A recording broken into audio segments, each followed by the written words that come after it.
Si l'homme ne se distingue ni par sa domination, ni par ses performances, ni par son intelligence, il lui reste néanmoins une certitude indiscutable, celle de sa propre identité, inaltérable et incompromise.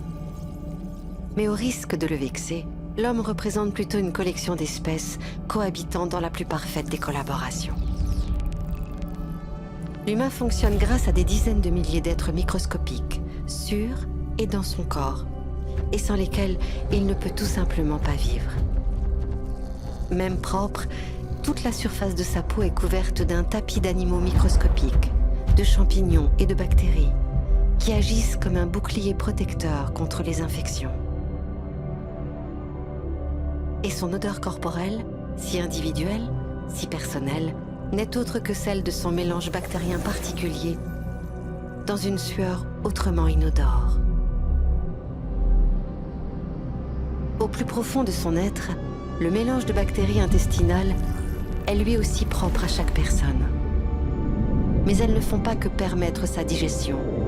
Elles influencent également sa santé plus globalement, comme un second cerveau.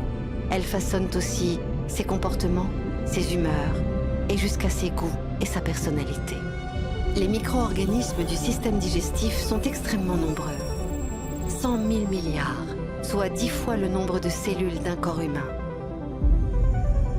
Même ses propres cellules ne sont pas aussi purement humaines qu'ils ne le pensent. Au fil de l'évolution, des bactéries ont été intégrées, domestiquées et naturalisées pour finalement ne plus quitter l'intimité des cellules humaines et devenir essentielles à leur fonctionnement. Et même à l'échelle la plus intime, celle de ses propres chromosomes, l'intégrité de cette humanité est remise en question. Depuis la nuit des temps, l'homme a régulièrement incorporé dans son génome des centaines de gènes étrangers. Au total, il s'agit de plus de 100 000 fragments de virus, soit 10% de l'ensemble du génome humain. Finalement, l'humanité dans son intégrité même n'est rien d'autre que le fruit d'une immémoriale collaboration interespèces.